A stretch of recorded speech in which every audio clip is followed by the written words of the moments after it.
आप कह रहे हैं मैं स्वर्ण अभागा हूँ। यहाँ सदियों से मुसहर चूहा खा रहा है और आप अभागा हैं। आप सदियों से लड्डुए खा रहे हैं, वो भी घी वाला। शास्त्रों में डालडा का वर्णन है ही नहीं, खाली घी का लड्डू चाहिए। तो आप अभागा कौन हुआ? जिसको खाने के लिए चूहा मिल रहा है। यहाँ गोबरी प्रथा रहा है, गोबर में से गेहूं चुन के यहाँ के दलित खाते हैं और आप अभागा हैं। क्या अभागापन है? कमीशन है मनमोहन सिंह सरकार की, वो कह रहे हैं कि आपके जो बच्चे हैं वो SC/ST के साथ छुआछूत करते हैं। एम्स में, IIT में, यूनिवर्सिटियों में, मैं नहीं कह रहा हूँ, थोरात समिति कर रही है, 2007 का वो रिपोर्ट है, उठा करके देख लीजिए। इस देश में दलितों की स्थिति क्या है?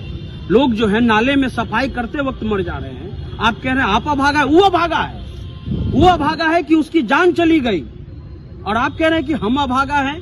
किसान जो है वो खेत में मर जा रहा है, चाहे वो मराठा किसान हो या कोई भी किसान हो, वो उनकी स्थिति खराब है और आप कह रहे हैं कि वो अभागा है। तो ये एक मजाक चल रहा है। देख रहे हैं कि रोवा रोवा उखाड़ दो मैं स्वर्ण हूँ। अरे तुमको तो मुगल की मिल्कियत भी मिल गई, अंग्रेजों का जमीन भी मिल गया, तुमको बट्टेदारी भी मिल गई। आज कई ऐसे मुसहर परिवार जिसको घर नहीं है, चूहा खा रहा है मुसहर, और अभागा जो है वो कुमार विश्वास। UGC के नए कानून को लेकर पूरे देश भर में विरोध हो रहा है। खासतौर पर स्वर्ण समाज के लोग इसका विरोध कर रहे हैं। उसी स्वर्ण समाज से आने वाले एक देश के बहुत चर्चित और लोकप्रिय लेखक हैं कुमार विश्वास। उन्होंने इस चीज का विरोध करते हुए लिखा कि मैं स्वर्ण अभागा हूँ। उसके आगे भी उन्होंने पूरा एक कविता टाइप लिखा, लेकिन इस बिंदु पर काफी चर्चा हो रहा है कि वो कह रहे हैं कि मैं स्वर्ण हूँ और मैं अभागा हूँ। तो सनी से बात करेंगे कि कुमार विश्वास लिख रहे हैं कि मैं स्वर्ण अभागा हो गया, हम लोग का सब कुछ हो रहा है। ऐसा अभागा हम भी होना चाहिए, आप भी होना चाहिए। कोई आपको बैठा करके आपको पैर धो रहा है तो उससे अच्छा आपका भाग्य क्या होगा? अभागा तो वो दलित है जो नाली साफ कर रहा है, उन नाली में अंदर जा करके सफाई करता है और कई उसी में मर जाता है। अभागा दलित हुआ कि अभागा वो पंडित जी हुए कि उनको बुलाया जाता है, उनका पैर पोछा जाता है और पैर पोछने वाला दलित समाज का ही होता है। अभागा वो एक तरह से कहा जाए कि आदिवासी है कि जिसका जल जंगल जमीन छीन लिया गया और वहाँ पर बड़ा बड़ा फैक्ट्री लगाया जा रहा है, उनको अपने घर से भगा दिया जा रहा है। अभागा इस देश में 90% जो आबादी है वो अभागा है। अभागा इसलिए है कि ना उनको मुगल की मिल्कियत मिली, ना अंग्रेजों का जमीन मिला। उनको मिला, पासवान को मिला चौकीदारी, अहिरों को मिला दूध दुहने का काम, कुर्मी कुशवाहा को मिला जो है सब्जी बोने का काम। तो ये अभागा है। डोली उठाया इन्हीं लोगों ने। उसके अलावा जो भी काम है, बाल छीलने का काम, ये पिछड़ा और अति पिछड़ा किया। तो आप भाग वाला हुए क्योंकि मंदिर का सारा दक्षिणा आप ले जा रहे हैं, मंदिर के लड्डू के प्रसाद का पैसा आप ले जा रहे हैं और अभागा हो गए। तो वैसा भाग्य, वैसा अभाग्य जो है पिछड़ा दलित हो जाना चाहिए कि कोई बैठा करके पैर भी जो है करे। और उसके अलावा भी जब कोई जीता है, मरता है, हरता है, कौन जी रहा है, कौन खा रहा है, नहीं पी रहा, लेकिन आपको दक्षिणा चाहिए, तो आप सबसे भाग्य वाला है। अभागा वो दलित है तो सड़कों पर नाली साफ कर रहा है। वो तो बहुत पीड़ा में लिख रहे हैं कि हम लोगों पर क्या क्या कानून लाकर हम लोगों को फंसाने की तैयारी चल रही है, हमारे बच्चों का भविष्य। पहले वो इंसान थे, अब वो स्वर्ण हो गए। पहले वो हिंदू का कथा सुनाते थे। बहुत अच्छा कवि तो है नहीं, क्योंकि एक ही कविता उनका वायरल हुआ है। कोई दीवाना कहता है, उसके अलावा कोई कुछ नहीं कह रहा है। ठीक है, तो ये एक बेसिक बात है कि आप इस किस आधार पर कह रहे हैं? इस देश में दलितों की स्थिति क्या है? लोग जो है नाले में सफाई करते वक्त मर जा रहे हैं। आप कह रहे हैं आप अभागा है। वो अभागा है, वो अभागा है कि उसकी जान चली गई।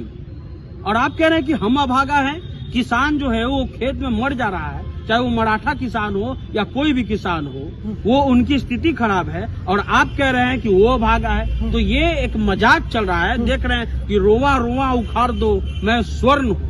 अरे तुमको तो मुगल की मिल्कियत भी मिल गई, अंग्रेजों का जमीन भी मिल गया, तुमको बट्टेदारी भी मिल गई। आज कई ऐसे मुसहर परिवार जिसको घर नहीं है, चूहा खा रहा है मुसहर, और अभागा जो है वो कुमार विश्वास। तो बाप दादा का बदला इनसे क्यों लिया जाएगा? ये लोग तो कह रहे हैं कि बाप दादा ने मान लीजिए कुछ गलती किया तो अभी हमसे क्यों हिसाब? तो आप एक आवेदन लिखिए कि प्रिय SC/ST OBC, हमारे बाप दादाओं ने जो गलती की है उसके लिए मैं दंडवत प्रणाम करता हूँ और क्षमा मांगता हूँ। कहानी खत्म। और जात पात मिटा दिया जाए। जात पात मिटाइए ना। जात पात मिटाने के लिए कौन रोका हुआ है भाई? ये समस्या है, इसमें सारा नियम है। अगर किसी को अगर कोई आपत्ति है तो 30 दिन के लोकपाल का नियम है कि आप लोकपाल के पास जाकर के कंप्लेन करिए। हर एक चीज का नियम है। इसमें EWS के बच्चे भी हैं, लेकिन उसके बावजूद इसका विरोध हो रहा है। तो आप यही चाहते हैं ना? आप कह रहे हैं मैं स्वर्ण अभागा हूँ, यहाँ सदियों से मुसहर चूहा खा रहा है और आप अभागा हैं। आप सदियों से लड्डुए खा रहे हैं, वो भी घी वाला। शास्त्रों में डालडा का वर्णन है ही नहीं, खाली घी का लड्डू चाहिए। तो आप अभागा कौन हुआ जिसको खाने के लिए चूहा मिल रहा है? यहाँ गोबरी प्रथा रहा है, गोबर में से गेहूं चुन के यहाँ के दलित खाते हैं और आप अभागा हैं। क्या अभागापन है? वैसा अगर कोई अभागा है तो हम ही लोग अपने आप को अभागा महसूस करना चाहते हैं। तो ये मजाक बना दिया गया है। आप जाइए, महसूस करिए। मैं नहीं कह रहा हूँ। 2007 में कमीशन है मनमोहन सिंह सरकार की, वो कह रहे हैं कि आपके जो बच्चे हैं वो SC/ST के साथ छुआछूत करते हैं। एम्स में, IIT में, यूनिवर्सिटियों में, ये मैं नहीं कह रहा हूँ, थोरात समिति कर रही है। 2007 का वो रिपोर्ट है, उठा करके देख लीजिए। उसमें बाकायदा लिखा हुआ है कि मेंस में खाना लाने भी जाता है दलित बच्चा तो उसके साथ छुआछूत होता है, इंटरव्यू में छुआछूत होता है, नंबर काट लिए जाते हैं। तो आप इस सबको मजाक समझ रहे हैं। तो ये जो अभागा हैं, ये जितना SC/ST का भाग है उन पर थोप लिया जाए। उनके पास मंत्र ये है, अपना पर ले लें और अपना वाला भाग है उनको दे दे। चलिए, तो कुमार विश्वास जो अपने आप को अभागा लिख रहे हैं, तो उन्होंने कहा कि अभागा अगर वैसा होता है तो सबको ऐसा अभागा होना चाहिए जहाँ पर उनकी सेवा भी करनी है और फिर उनके ही कहने पर चलना है।